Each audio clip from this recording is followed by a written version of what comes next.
You got to change it. Well, good morning. You are with another episode of Unpublic with Citizen Stewart and with Zakia. Now, I was trying to think of a good title for you. I was going to say like the ultimate, the awesome, so folks here know that Zakia is the national director of activism for Brightbeam, Yep. but she's also the person that I bring in when I want to have a serious discussion about class and race in America, because I feel like we are not doing that issue justice in our activism.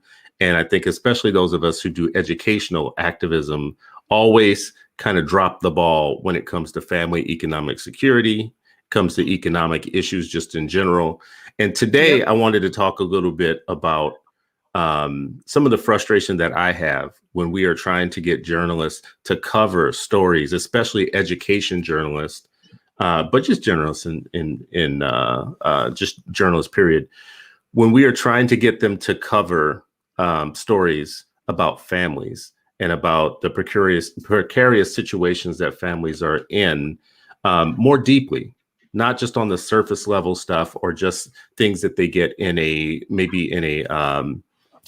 press release and they just run with it, but they only take the bullet points and they don't dig any deeper. One of the Right. stories, and Zaki, I want to bring you in. One of the stories that had that particular issue to me is the issue of the mom in Ohio, and you know more than I do about where in Ohio this is and why someone would find themselves in this situation. But it's the mom in Ohio who had to work a daytime job in a pizza restaurant, and had no place for her kids to be during the time that she was working. She's in a motel, and someone makes a call to Child Protective Services, and they don't show up and say, "How can I help you?" They show up and arrest her. She gets Yep. arrested, literally like arrested. And there's Yep. so many things wrong with this story, but I just don't feel like it's gotten the traction that it should have gotten. It has. Zakia, so Zakia, what was your reaction in watching that and knowing that we're activists all day long and we deal with journalists or whatnot, and you read that story? What's your takeaway from it? Hey, Chris, thanks so much. Glad to be back on. I feel like it's been a few months since you and I It have has done this been. show together. So thanks for inviting me on to talk about this issue. No, one of the things that I actually identify very much with that mom because I used to be her, right? I recognize what it means to be a poor Black mom, a single mom at that time, and not having the full support system that you need, when it's time to work or when it's time to do anything that you can't take your kids with you, right? And so when I read that story, I actually was angry because it goes to show you that our social safety net has been gutted over the years. We Mm-hmm. talk about these things like, in a vacuum, but Shayna Bell is her name, and I want us to say her name, right? Shayna Bell is a poor working class Black mom. During this pandemic, schools are closed, daycares are closed, and quite honestly, whether schools were open and daycares were open, she's still on a Pizza Hut salary or whatever pizza joint she's working at would not be able to afford childcare. That's the other thing. Mm-hmm. And these are like I call it the invisible Black woman. And I think we have to take responsibility. When I say we, I mean this entire society. In the United States of America is still the largest economy in the world. I know China's knocking on the door, but we're still the richest country in the world, right? And we should be ashamed that we don't have better policies, a better social safety net for families and women and children. And those things have been gutted over the last several years by both administrations. So it's not really it is a political issue, but it's not a partisan issue.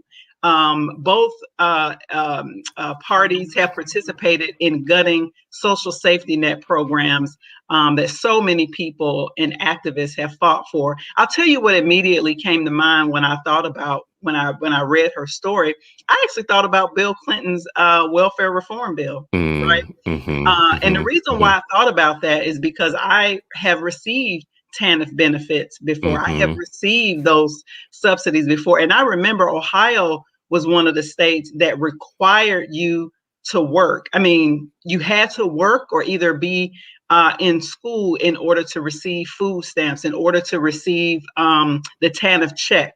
And I mean, and let me just be real. For anybody who, sitting up here talking about Black women and any other poor woman just sitting around getting welfare checks, them welfare checks is nothing to write home about. You can't even pay rent with the kind of money that they would give you. And you would be completely destitute, and your welfare check would be like this was years ago now, maybe about 10 years ago when I experienced it, but I think it was like $200 a week. That doesn't even really cover rent. You know what I mean? And then, of course, you would get food stamps. And in Ohio, they expanded Medicaid. So you would have health care for the mom and the child. But I think about Marian Wright Elderman. I think about the Black women of the welfare rights organizations who begged Bill Clinton not to sign that draconian welfare bill that he did in 1994. And now Shana Bell and so many other women, I want the audience to know that she is one woman, but she represents millions. Because when you think about the poor and working class, that's mostly women in this country, and particularly Black women and other women of color. That's why this is so nuanced. And when we talk about Black girl magic, so I got to indict the Black middle class because thanks to Chris, thanks to Chris, I'm comfortably middle class now, right? So the Black girl magic, we think of Kamala Harris. We don't think of Shana Bell, right? So the Black middle class has a responsibility too. When we talk about Black girl magic, we better be making sure that we're including and bringing in all of the spectrum of Black women in our communities.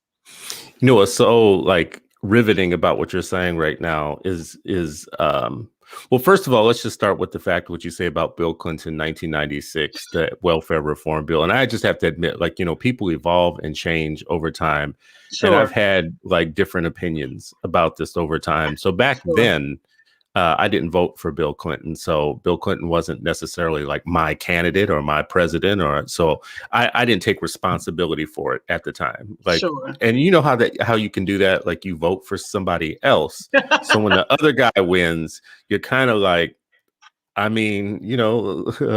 he did that. He did that. Yeah, what'd you expect? Right. But then I worked in the welfare system for a period of time, and I had evolving beliefs about getting people my focus all the time was getting people out of that system, and it felt like the system was doing everything to keep you in it, to keep you subsisting. It's true. Yeah, I was it's a trap in some ways. And even when I think about things like Fight for 15, you and I've had this talk. Fight for 15. Some of these liberal policies to me get on my nerves because this is going to sound, I wonder what you think about this, right? So when I think about Fight for 15, and the way I used to think about welfare was the job is to get people out of there, not to help make them comfortable there and have them stay, which is if you are a mom, I watch Burger King, Arby's, Taco Bell, all those places come to the welfare centers. And by our state laws, I don't know what your state laws were but by our state laws, you had to accept any job that was offered to you. Oh yeah, that's how Ohio was. Ohio was the or same you way. Lose benefits, right? Yeah, that's why I identify with this sister, because if she dealing with Ohio's welfare system, they made her make this impossible decision.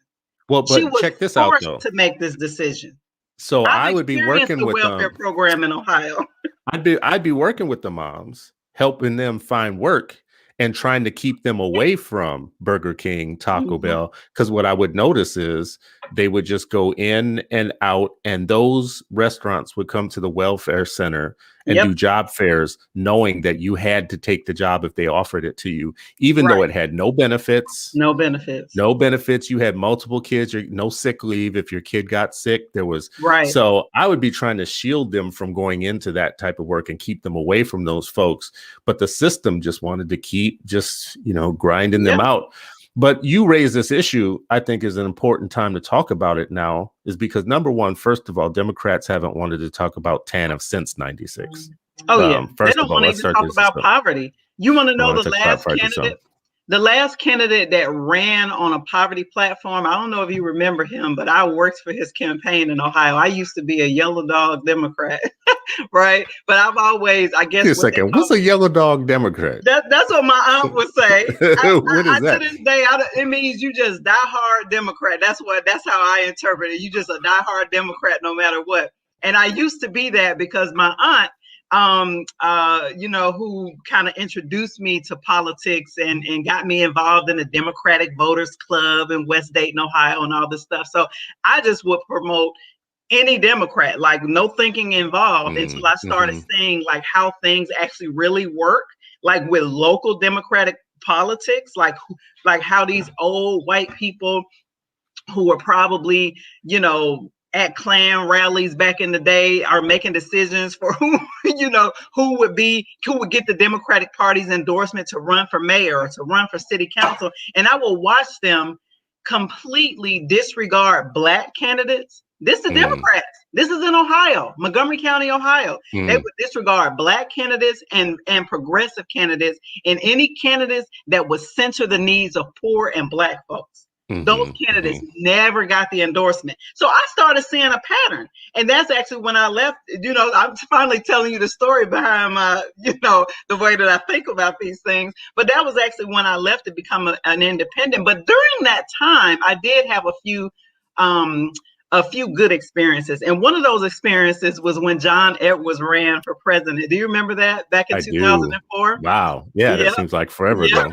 Yeah, back in 2004. And this was during the primary. And I remember I was like, we have to have him because, he spoke the language. He was from North Carolina. Remember, he was a lawyer and all that. And they sunk his campaign. And I was pissed. And I knew it was like party politics, like at the highest level. You know what I mean? That's when Kerry took the nomination and then John Edwards became his running mate. See, I worked on those campaigns. I worked because Ohio was a battleground state, used to be.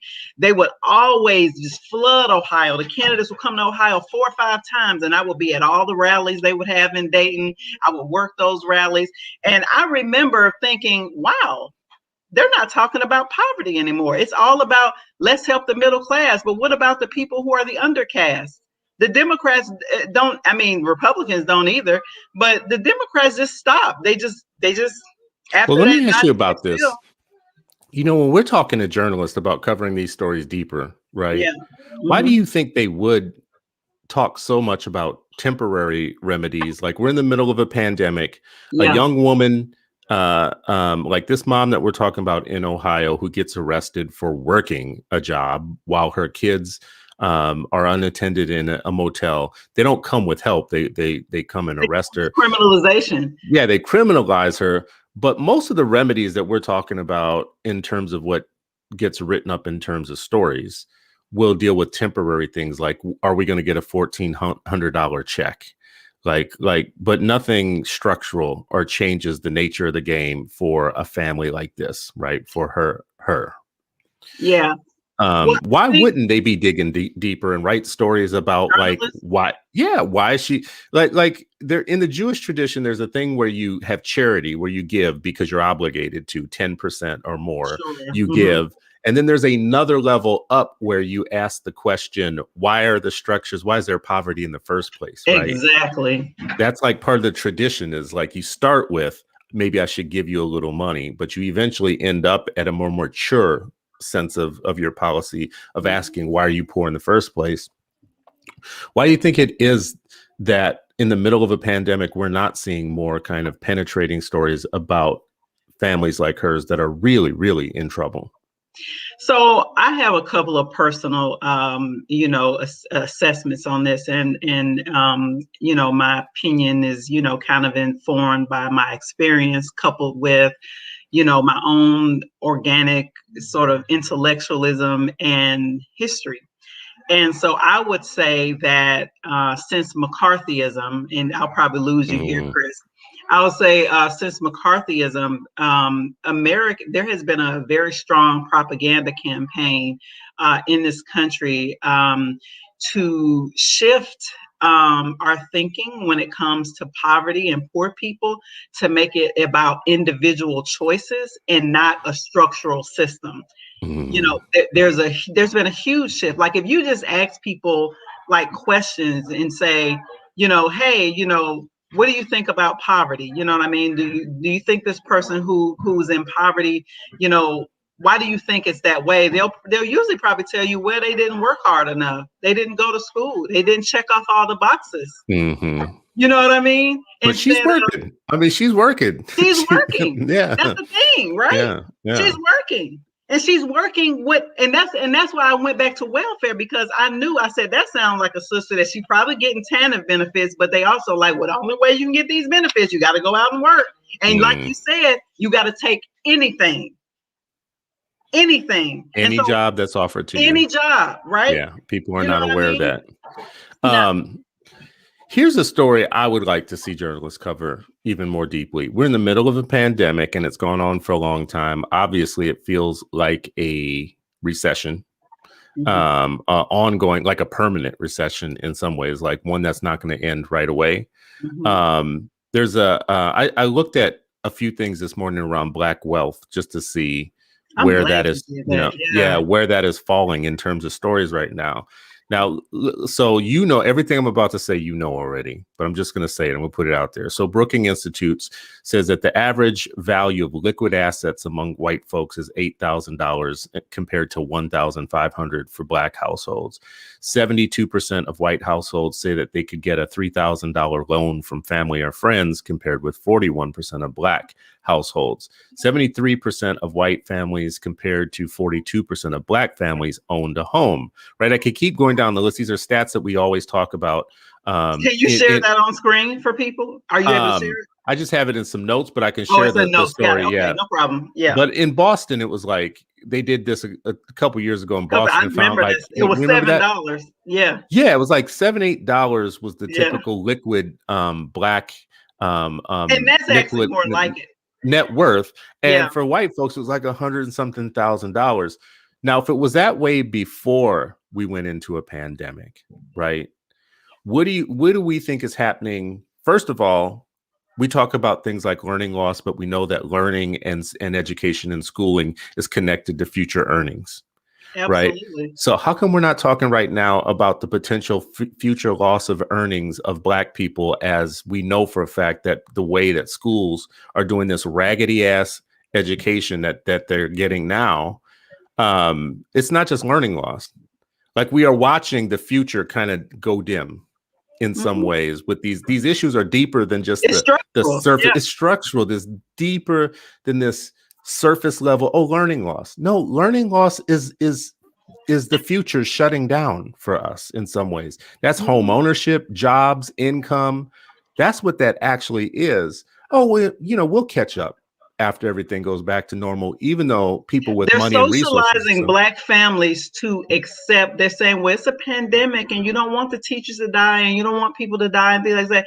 We are being forced with an impossible choice. And Chris, as you know, I have said from the beginning, I have fought back against this idea that we should have to choose between life or death, or whether or not our children deserve a world-class education. The economy is not shut down. That's why I feel like we have not had much the nuanced conversations that we really need to have about how education continues to happen. As a Black person, I don't want people continuing to tell stories that journalists, and I was interviewed last week by a journalist, they want to continue with this line. It's almost like a decision has been made that we want to tell the story that Black families are really afraid, they don't trust the schools, and they don't want to send their kids back to school. That's bullshit. I mean, excuse me.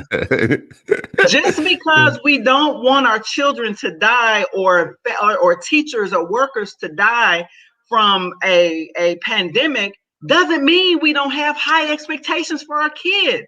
We're not asking families the right questions.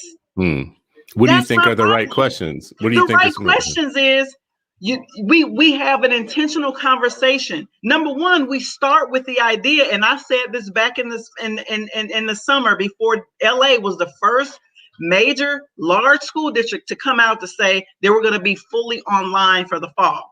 The question should be, number one, we have a starting point that school and education is essential. You start from there.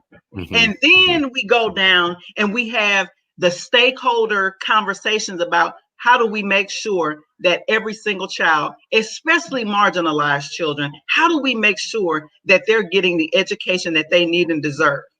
That means states need to step up. Then, hey, we got a Democratic president now. We got the first woman of color vice president. We can do it, right? Where's the federal government? Where's the support that we need to make sure that we have education? I'm not saying that it has to happen in a school building. I'm saying that if we all put our heads together, we can come up with something even better. It could be really creative. Hey, for the schools that virtual learning is really working for those students, let them blossom, let them continue. For children like mine, the virtual learning is sapping out their energy. They're sad. They hate it. Let's make sure we have something for them. Like, we don't have to do education the same for all kids. We should be coming up with the solutions to make sure every single kid has what they need to learn. And I don't understand why journalists aren't telling that story. I feel like journalists, depending on who they are and who they're talking to, is how deep they will write a story. So when they're talking to Black folks, and I've had interactions right now with Black media and questions being interviewed and whatnot. I'm really disappointed with mainstream Black media. Mainstream Black media is 100% on this open, reopen, close, be closed type of thing. And a lot of Black activists are too. A lot of Black activists who don't know a damn thing about education, activism, or justice is all on this let's keep the school closed thing. And I have been having to call them on it. Like, what are you talking about? I mean, using all of the teacher union verbiage. I'm like, what community do you live in? I'm serious. I know where you live at. Funny. Where you live at? Because the kids in West Dayton, the kids that's east of the river in DC, those kids are not learning. Those kids are like Shayna Bell's kids. They're sitting at home alone.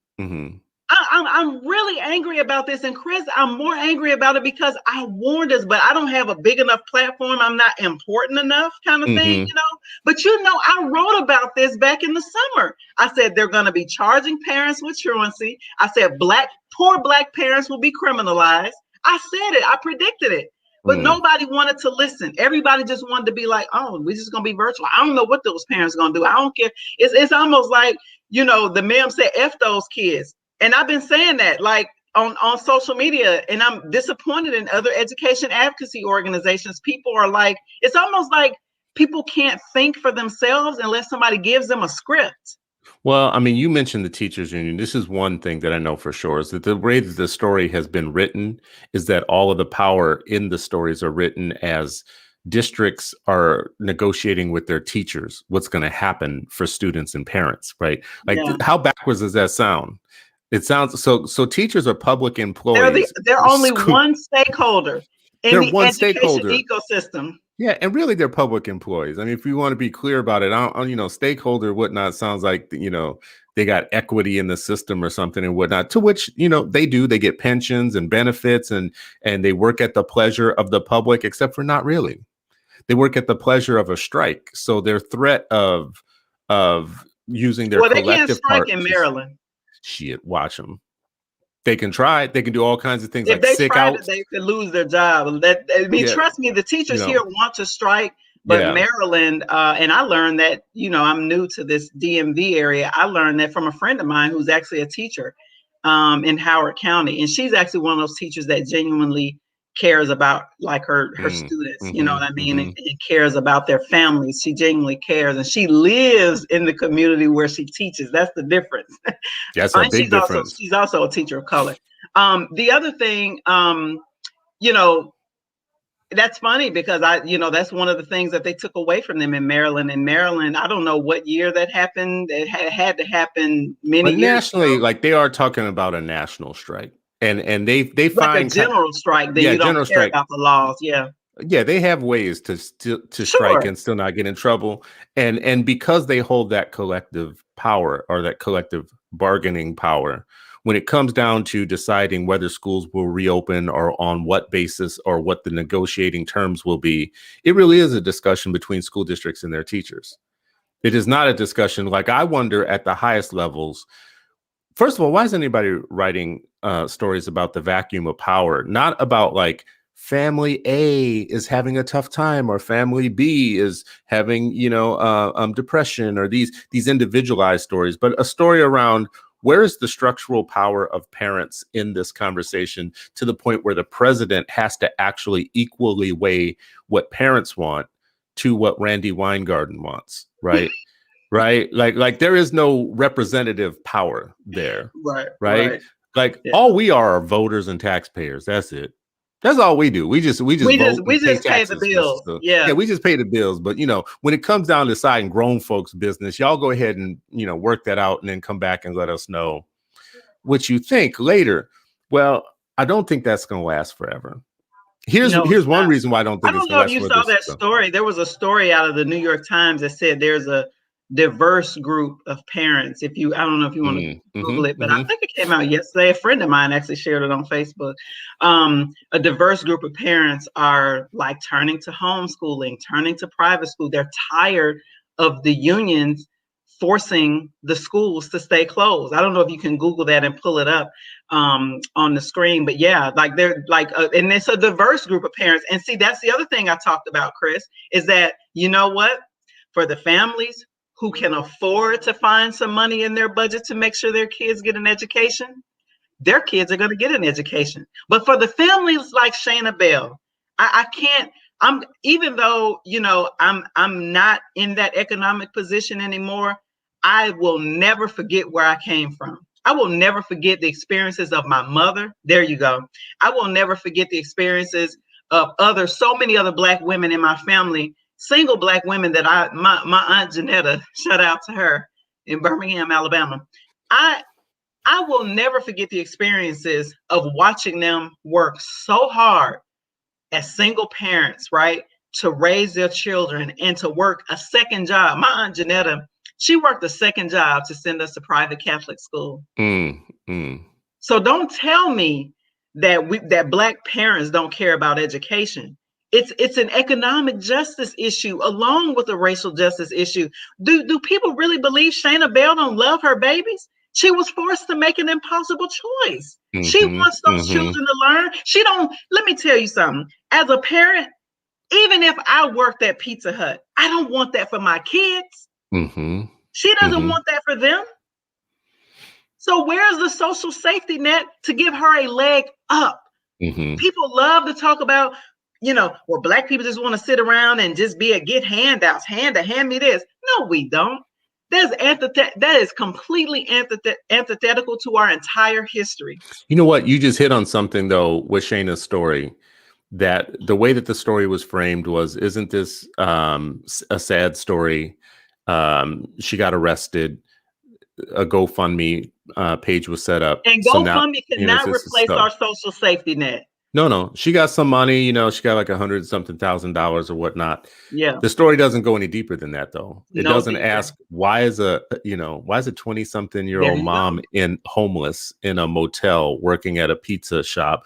What's going to happen to the kids? What's their trajectory like? What's their trajectory? What type of services are in place? These are all the questions that the media should be probing on us. And to be real clear with you, the Black media honestly has fallen down on the job. And I think it's because the Black media is full of many young, childless, bougie, college-educated, middle-class people who like to write stories at a certain level to impress their white colleagues. They like to talk about Black girl magic and talk about Black girl magic, Black women. or the latest shooting, or the latest, kind of, BLM type-ish pop culture story. Bullshit. Yeah. But what they're doing is they're in some ways trivializing the real stories that They're need to not be talking told. about the real issues, and they They're not. never center the Black They're working not. class. Never Yeah. center Yeah. the Black working class. Nobody is telling the story of the Black working class. That's why I keep talking about Shayna Bell.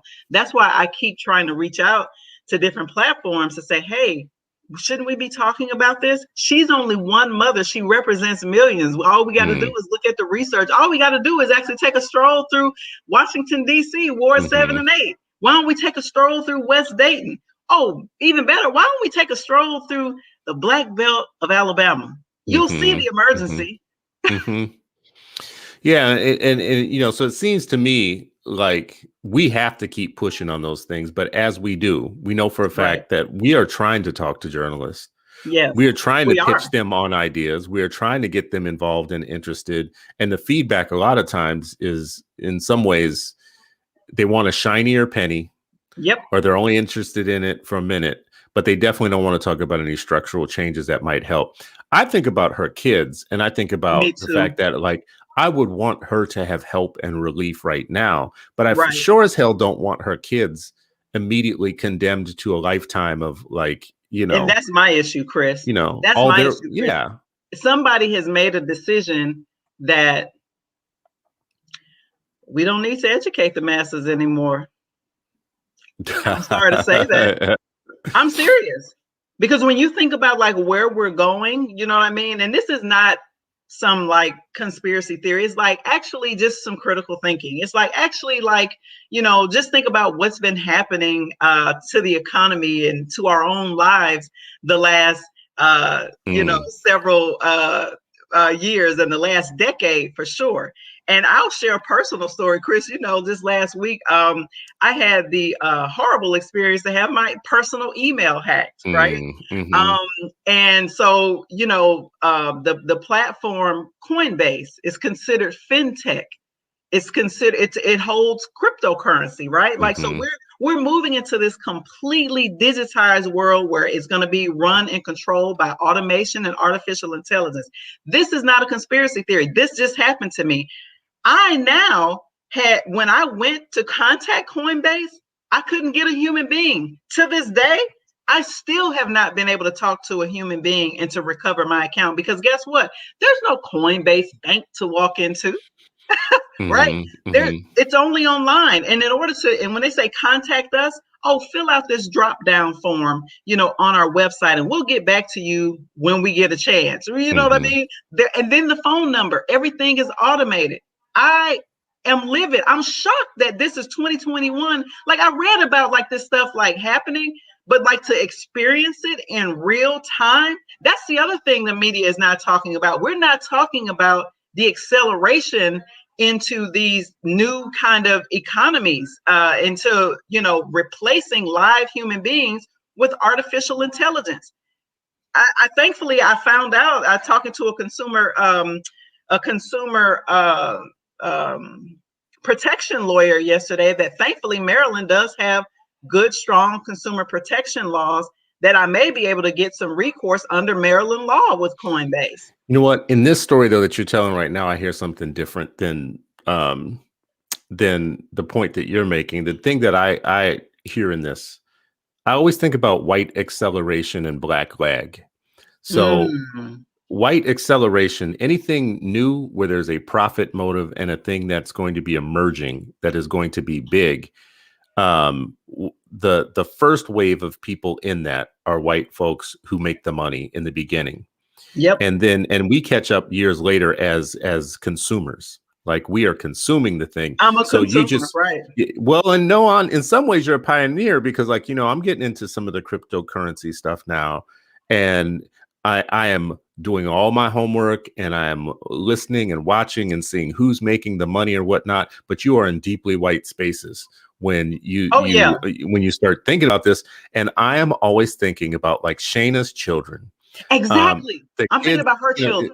yeah, her kids and people like her who have a survival existence. That's When right. it comes down to things like L. Michelle Johnson just put into the comments, legal weed, anything like Google They and locked Facebook us and all up. that stuff. Listen, we're both old enough to remember when there was no Facebook, Google, or any of that stuff. So in our lifetime, we saw zeros and ones turn into billions for some people, for some groups of Yep. people, and Yep. they still today have a diversity problem, right? So that train That's left. an issue too.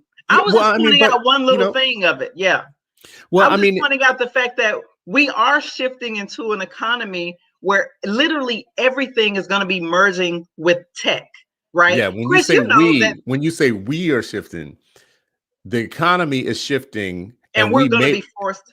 we may or may not be in it, right? You know, or we Well, you well, know, I'm probably going to lose you here, but this experience has politicized me, Chris, because uh-oh, now I uh-oh. realize, no, seriously, and Yeah, I'm an yeah, activist. I'm a yeah. formidable opponent. Don't get me to organizing my people. I had to organize people to retweet for me yesterday, and matter of fact, you need to still go retweet me. But, Uh-oh, okay, let me but do I it. have organized, and so now I'm like, I really need to have a conversation with my state lawmakers, and I also need to have a conversation with my representative in DC, because this technology, like this innovation, Mhm. our laws are not keeping up with it. To me, there should be no way a company like Coinbase should allow people to have their financial assets in their app, and then if something happens, you can't talk to a live person to tell them what's wrong. That's nuts to me.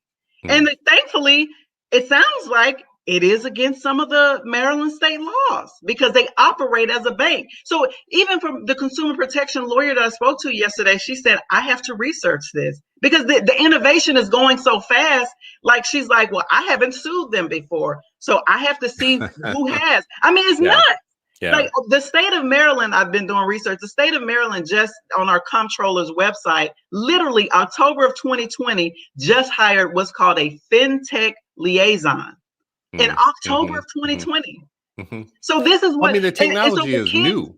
All of the it's technology not is new. new. Yeah. Yeah. I mean, well, No, it's it's not emerging. that It's it's new. emerging. So, It's a lot of this stuff is yeah. emerging, but my thing is like, I'm connecting it to the fact that we don't really need a whole lot of this economy has made a decision that we don't need to educate a whole lot of people because we're going to have this AI to replace them. Yeah. And then Well, that might be a journalists, leap. That if might you be are a leap watching, to you. journalists, for my Yeah. journalists that are watching, if you are watching, my headline on this story, and I don't know what that it's the headline, my main point in this story that we're talking about right now, it seems like it's off the path, but it's not. This displacement phenomenon, we have entire groups of people that the economy is going to displace again and again And and again again, and and it's again. going to compound. The pandemic recession has been real and has hit families in a real way. Yep. Educational opportunities to the connection I was trying to make in this when you were Yeah. talking about cryptocurrency is that the systems of education and training people for the next big thing are not equitable. The access that people have to information to be part of the next big thing. So we are creating another exclusive economy at the same time that Black wealth is already deteriorating because of the pandemic. The pandemic is making it so you probably are going to have Black wealth lost in houses and in mortgages. You're probably going to have Black mortgages. Quiet as it's kept, the eviction ban is not a real eviction ban. There's It's still people really not. getting evicted.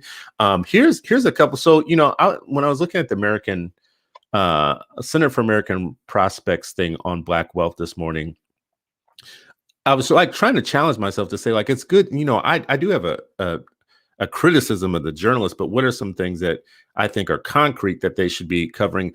Most of them are around family economic security. I saw this thing with the Center for American Progress, and they just had several recommendations because of the pandemic lowering the wealth of people, right? So one of the things was like, there's still a need for affordable or no cost medical care.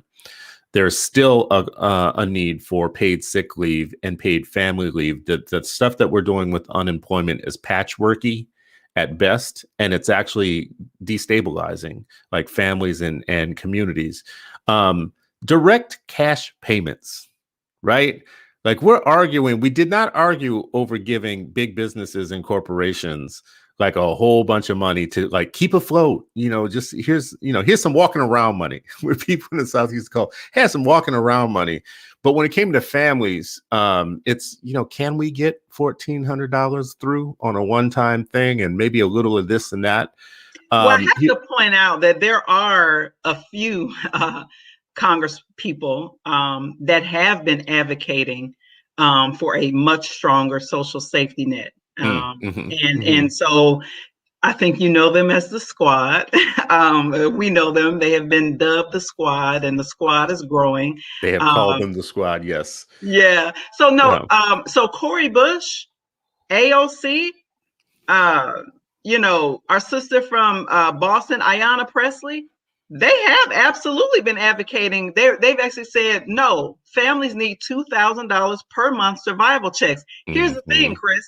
Other countries whose GDP is a fraction of ours have actually been providing. Our neighbor to the north, Canada, Google it. They have actually been providing monthly stipends to their citizens during the pandemic. Why is this a debate in the United States?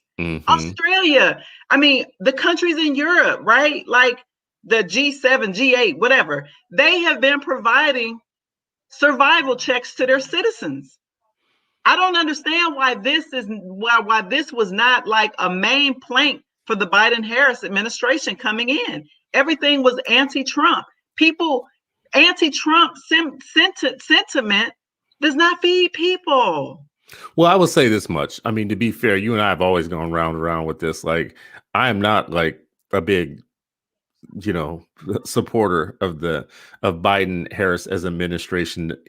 I'm not a detractor of theirs either. I'm neither. Yeah. Like I'm just kind of like neutral. Yeah, I'm kind of neutral like that. I mean, listen, I was anti-Trump enough, so if somebody was going to have if somebody was going to have a selling point, that was a good one for me. But I do think that his critics continuously misrepresent what is actually in his package, his plan, and they also misrepresent the challenge right now of making sure that every Democrat votes together on whatever it is that they try and pass. Just one black sheep walking away from the team means it doesn't pass.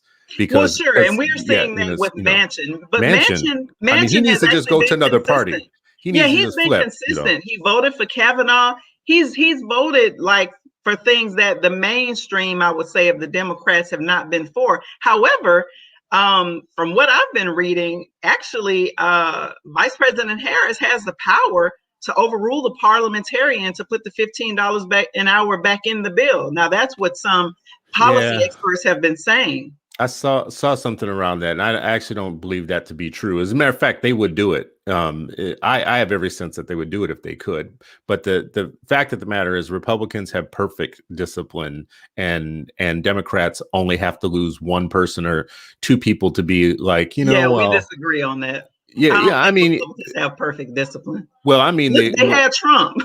When I say they have perfect discipline, I mean perfect discipline in voting 100% against something. Like none of us are going to break this line. We are all going to vote against this thing, right? Like, or enough of us. You're not going to break away enough of them to pass something like the fight for 15 thing or whatnot. But these are the type of issues that I think are kind of being talked about, but they're not being talked about in the way that they're being related directly to the lives of families like Shayna. Like the educational opportunities for her kids are, to me, dependent partially on her having a firm economic basis, like some economic security, because we're not expecting kids like, listen, I'll be the first one who'll be out here arguing that kids can learn and no matter what. And, we got to teach these kids and whatever. But I'm not stupid. Like, if you're homeless and living in a car, the idea that you're going to sit on your laptop in the car or whatnot. Now, that's just stupid. I'm not saying that kids don't need a firm economic basis. I'm saying the opposite. They do. I'm not allowing teachers in schools to use poverty as an excuse to not teach. I am. Right? Man, we agree. You know that, Craig. We agree on that completely. Yeah. But the economic thing right now, I just fear that we're telling the stories in such a simplistic way that there's no unified way of getting the public galvanized behind a true financial package, you know, that keeps families afloat. The other thing too, I was interested to see this in the Center for American Progress's recommendations. It was support for Black businesses, right? Like, because the pandemic is going to hit Black businesses different than it's going I to know hit, you people know, white businesses. personally So, who have lost their Black businesses a lot. In fact, a lot of my friends in Dayton have had to, several of them. I get emotional sometimes when I think about this, because when you drive through a city like West Dayton, an old city, right? It's deindustrialized. There's boarded up homes, and I think about how poor Black people continue to rise, like mm-hmm. like the grass that like grows through concrete, right? And I was really sad, really sad. A brother that I knew very well and worked in community with had to close his restaurant. He worked so hard and had good food too. Every time I went back, I went to patronize him. But he was like publicly sharing his story, and I could, and my heart just went out to them, because that's it, Chris. We don't have any wealth as Black people to fall back on, to like bolster up our businesses. Like when the government closed the doors of our restaurants, even for a 2-week period, hell, you know, Chris, we living on a 2-week. We need that 2 weeks money because we don't have a cushion. You know what I mean? And this to me goes into the conversation about reparations. You know, now this is in, everybody's talking about it. All the think tanks, I believe, you know, Brookings Institute said, yes, we have to make reparations for, you know, descendants of Africans enslaved in the United States. And I think about that when I think about Shayna's story.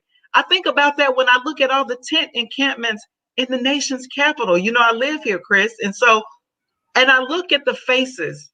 I also look at the gender. Most of them are men, right?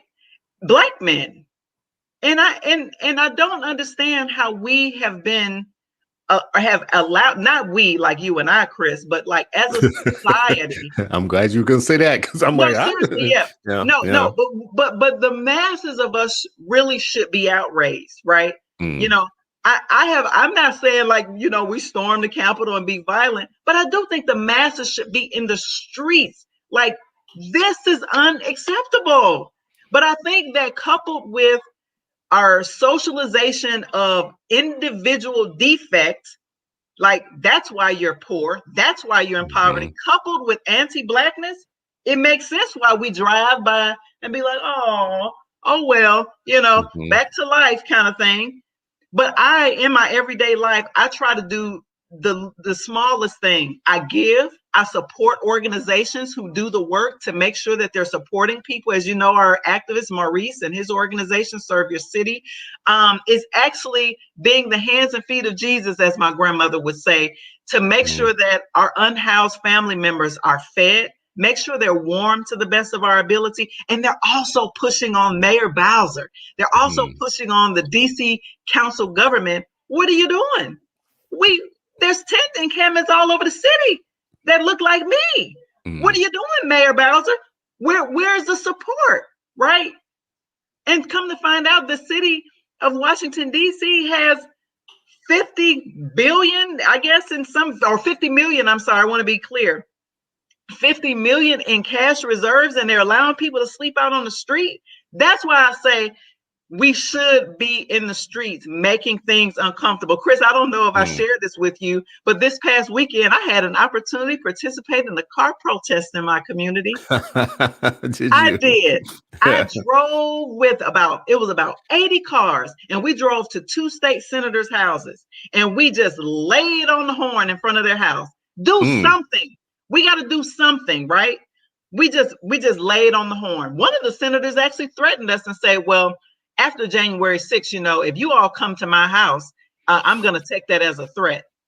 But we did it anyway. We did it anyway. We weren't coming to be violent. None of us were armed or anything like that. But we are coming to make you uncomfortable. We are coming to say, you are not going to vote the wrong way when it comes to our people in our communities. and we're upset with you, and we're going to make you and your family and your neighbors uncomfortable. And we did that. We accomplished that. So those are the things that I'm saying. I want to see more of that, more of us holding our policymakers accountable. There's no way that they should just be able to go home and eat and have a pizza and just live while voting against the best interests of the masses of the people. Yeah, I wonder why there aren't more people that. So you mentioned like we should be in the streets, and I agree with that. When I think about January 6th, I think there has been more nuanced reporting about what drove people to do that, and Because they're white. what made them like Right. But I think inherent in non-white people is this idea that has always been met with like deadly force. Black Like, people, we've always been met with deadly that's right. force. I Always like been what met with Josh deadly is force, saying, so. and we have. This is the other thing Josh is pointing out. Here in the state of Maryland, we have a Democratic lawmaker at the state level who's trying to pass some anti-domestic terrorism law, and we've had to fight back and say, what? There's a further eroding on our First Amendment rights. So now you have Democrats fighting in the caucus because there's those of us like, what are you talking about? You cannot take away and try to criminalize protest. That's a fundamental First Amendment right. How else y'all expect us to hold y'all damn accountable? Well, they don't. That's what I'm saying. Yeah, that's the big secret, is that they don't expect us to hold them accountable, not for anything that is good. That's for sure. Right. I think at the end of the day, I think with a lot of these things, it requires activism and activists to keep pushing on the right stories. There are different targets for that, though. We have decision makers, and we have to fight to make them make good decisions. And we need to be in their grill, and they need to know they're going to see us again. And it needs to be uncomfortable. It needs to be uncomfortable for them to do the wrong thing. Yeah. As long as they're comfortable, it'll be okay to do the wrong thing. The more you make them uncomfortable and they know that you're going to be reliable, you're going to be there on a regular basis or whatnot. Now they have to start answering you. But we also, we have politicians that have to do right. We have foundations that have to do right. We have political parties that have to do right. And we have journalists who are telling the stories that move the public, that make the public kind of sway left and right or up and down. We need real investigative journalism to make an appearance. I'm going to be honest with you, Chris. I have been observing for years, especially when I started doing my activism work in Dayton. It was almost, you couldn't find an investigative journalist. It's almost like that title doesn't even exist anymore. And I don't think we talk about that very much. I'm very concerned about that. I mean, corporate media has been gutted, right? It's been gutted. And so like the education beat in the local paper in a lot of places is either erased or it barely exists. So you have new actors and players, one like Brightbeam. Thank you very much, anybody watching, Brightbeam. But you have organizations like ProPublica, when you say investigative reporting, and others where they do the big story to make the public aware of something like bail, like cash bail. So if someone was going to say, I need to understand more about this cash bail problem, you could look up, certain outlets have put a lot of money into that, but we don't have enough of that. Like, I don't know how the cash bail became a thing, but TANF didn't. Right. I don't know where the decision is made that like cash bail, which affects a sizable portion of people, but when you put it in the big scope of things, TANF affects like all the poor, right? Like it's across the board. Getting TANF wrong means that people are going to be more poor just in the future. And we've been getting it wrong. You mentioned at the beginning of this that we, since '96, we haven't really revisited it. Right. We've been getting it wrong for, damn near 30 years. You want to know what happened? I asked the former executive director. There's an organization in Ohio called Policy Matters Ohio. Amy Howard, who's decent. She's decent people. I asked her because I was frustrated seeing what I was seeing in my community, because I organized poor Black working class parents with Racial Justice Now in Dayton. And I was just like, where is the advocacy for welfare reform? And remember, I had my own experience. I said, where are the welfare rights organizations? And the closest that I could find was Policy Matters Ohio. And I happened to be Facebook friends with Amy, and I happened to, kind of be in certain networks where I would be in certain statewide meetings with her. And I remember I asked her, I said, hey, are you guys doing any work around like reforming, how we deal with TANF and welfare benefits? You don't want to know what her response was to me? Mm. She said, oh, we lost that fight in 96 and nobody's really working on that.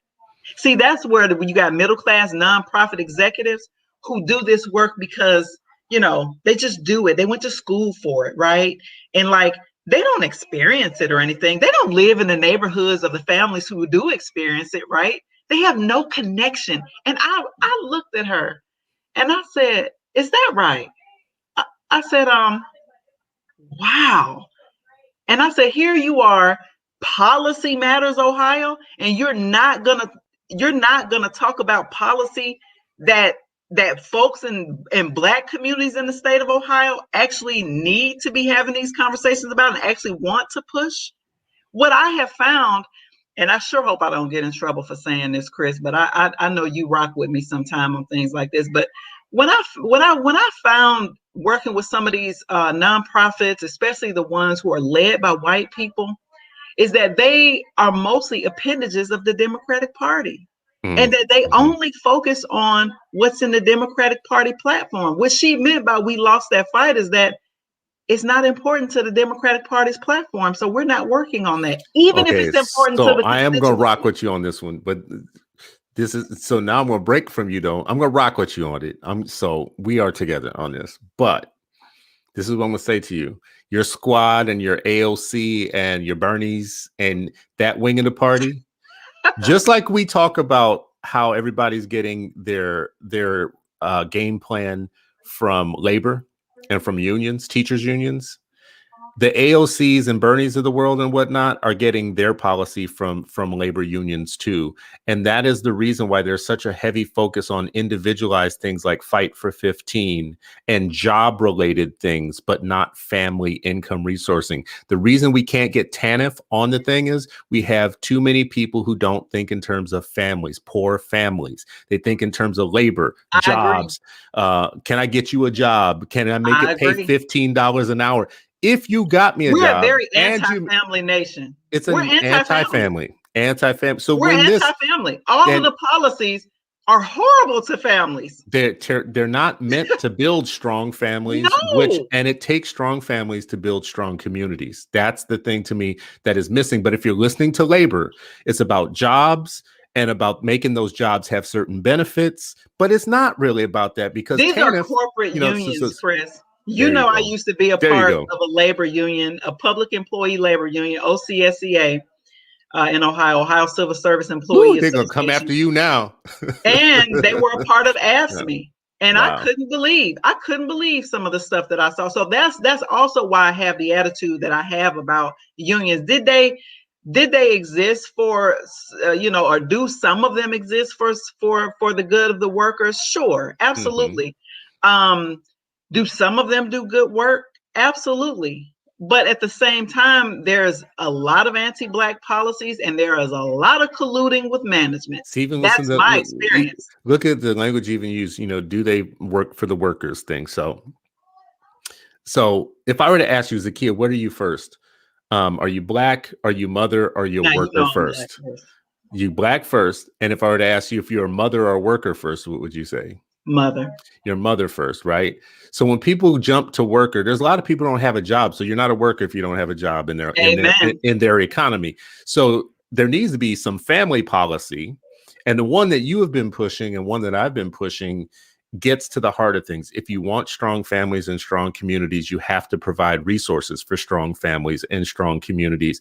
And in education sphere, we need to make sure if you are going to be spending public money on education, that money needs to go to families, especially at a time when you have shut down the educational economy. Public education advocates say we're privatizing, but hell, nobody got a problem with the technology sector privatizing education, and nobody got a problem with students being online and virtual and that being the only choice. They can get out of here with that mess. Yeah. Josh is in the comments talking about, well, this sounds like universal basic income to me. it's funny what people are not talking about as much. There is some talk, Andrew Yang and others, about universal basic income. That's as close as they're getting, though, to a strong family policy. Notice how I keep giving you new policy things that people are talking about. They're never getting to TANF. They're never getting to They want to TANF. eventually, they want to No. just gut TANF. They want to gut the social programs completely. That's why. Well, That's except for, why wait a second. Now, did you see I'm not a Romney's fan of bill? UBI. Did you see Romney's bill? No. Can you pull it up? So Romney, I don't know if I'll be able to find it quick. I know we got to run soon, but Romney's bill was to take all the TANF money and send a per child payment to all the families. No. Just directly, like cut out the middleman and send the money. No, they got enough it's money to do both. That's my problem. Well, I mean, that is still doing both. Really what that is doing is basically saying it's cutting out the nonprofit industrial complex is what it's doing. No, TANF dollars don't go to the nonprofit. They go to states and counties. Who give it to nonprofits.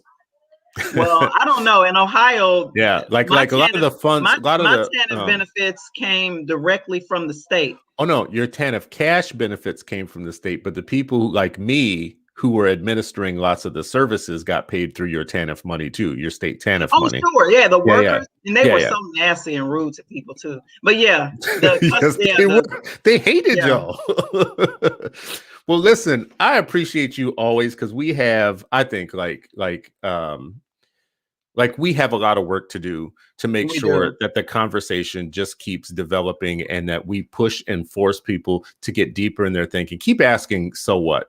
Okay, so you're for this, so what? You wrote a story about like the families that are facing depression, so what? What's the next level? Let's keep getting to the next level. Can I say something really quickly about the universal basic income? Yeah. I like that in theory, quite honestly. What I'm concerned about is what we're just talking about. I think this is a backdoor way to further gut what's left of TANF and just say, well, just send $1,000 a month to everybody. When to me, I don't think you're going to agree with me of this, but I get leery when I guess like people who don't like pay their taxes, like, certain folks who don't pay their taxes, but they're forth $1,000 a month. I don't think certain individuals should have that kind of power to say, I only want to send people $1,000 a month. I don't know that it's being pitched that way though. Anywhere. It's not being pitched that way. They're very careful. I think it's an and. Everybody I hear talk about universal basic income is not saying, but this takes away from Medicare or anything else. What they're saying is no one should ever be beneath this level. Because right now, for instance, a lot of the programs. Is there a cap on it? That's what I'm concerned about. I don't know if there's a cap, but right now there's a lot of people that don't qualify for any of our benefits. Like men, for instance, like we talk about TANF, and TANF is supposed to be about needy families. Lots of men have been cut out of. If you're not attached to a child or whatnot, they've been cut out of those aid programs, for instance, right? So will TANF, will the UBI automatically be snatched up by child support? That's the other thing. Well, I mean, listen. Well, actually, I don't know about that too, because there's certain things certain benefits you can get that are financial benefits that child support can't. Very few. They even taking Social Security take child support out of Social Security. I know old Black men who are paying for grown kids out of their Social Security check. They don't exempt hardly anything. Well, I mean, listen, these are the conversations that I think that still need to. We have to talk about it. In the middle of a pandemic that is acting like a permanent recession, where the things that help you make money are being poorly rationed, like education, for instance. Mm-hmm. Like if you were a certain type of person before the pandemic, meaning you had certain types of resources or certain types of privileges in life, this is not as bad for you, right? But we're talking about this as if it's just some kids out of school for a short amount of time, when in actuality we should be talking about it in terms of what's going to happen 10 years from now and 15 years from now for those kids, right? I completely agree. And And the bottom nobody's line is censoring that. they're not centering it. We need to push people to start writing deeper stories about the future. Like how does learning loss relate to income? And how does income relate to the wealth gaps that we're trying to close? And what does this mean for entire groups of people like Black folks 10, 15, 20 years from now in terms of ability to earn, to own, to be free, financially free? All of that stuff right now, we're in the middle of it, but I think it's foggy. And Yeah. part of it comes from the stories that we're being told are weak. We're being Yeah. told really weak stories.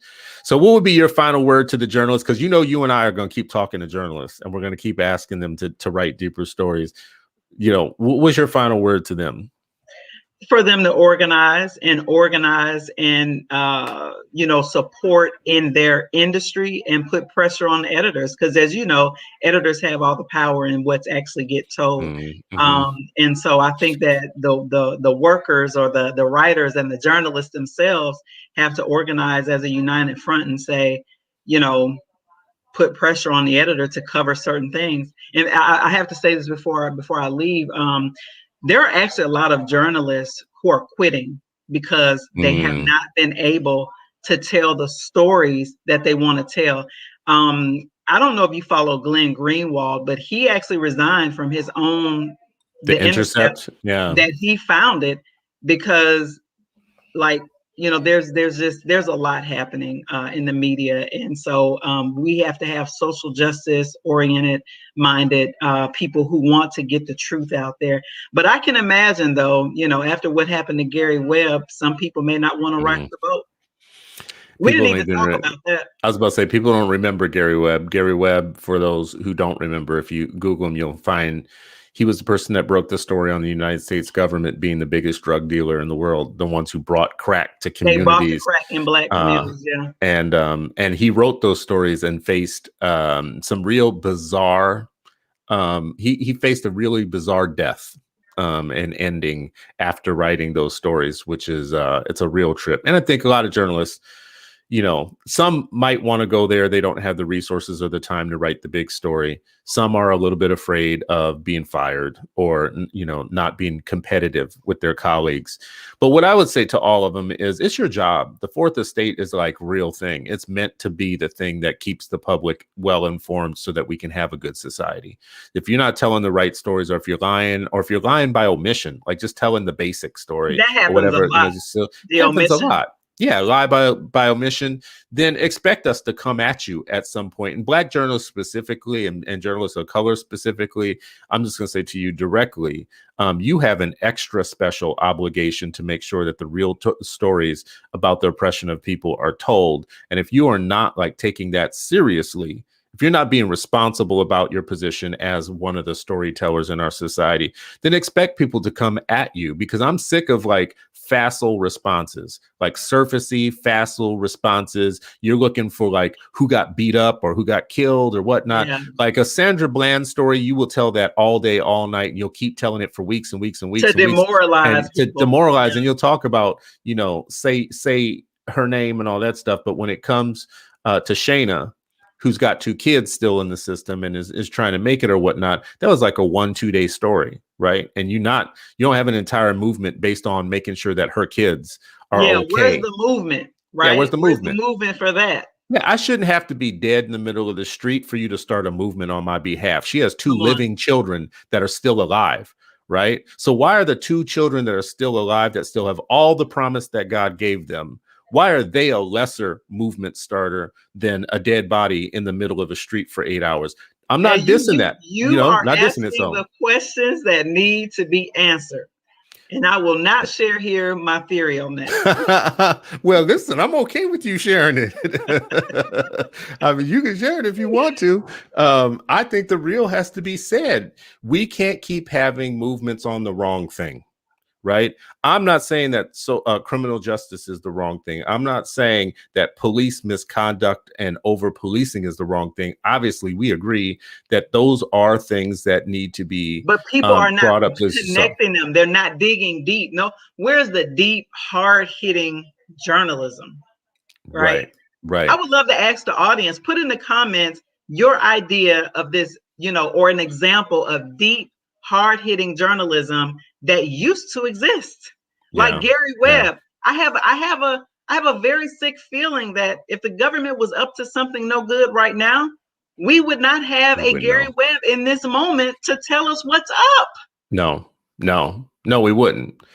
That's And what I'm and saying. like Geraldo, even you think about Geraldo and how you can laugh when you say we're Geraldo, but he cut his teeth years ago on exposing. It wasn't the foster care system. It was like, I want to say it was the juvenile justice. It was, or it was the mental health system, like an Mhm. expose.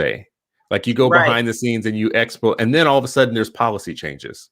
All of a Yep. sudden people are embarrassed, and then there's policy changes. Because We you need pull one the of those wool now. over, you shine the light on it, you put the flashlight on it. Yeah, and that's what Yeah. we need to do at Brightbeam, where That's we what we shine a do. light on the least of Yeah. these. All right, well, Zakia, thank you again for Thanks, coming on Chris. this morning. Tell people how they can Absolutely. find you. Absolutely. You can find me on social media. I am on Twitter. My Twitter hashtag should be up there. I don't know if people can see it. How do we make the thing? Does this do it? No. I Let's don't see. know how we make it. There you Oh, go. there you go. There we go. Yeah, so people can follow me on Twitter at Zakia Shinyeri. There you have it right there. I'm also on Facebook, and I am also on Instagram. So you can just put my name in the search bar and you'll see a picture of me. You do great work, Zakia, all the time. So Thanks, Chris.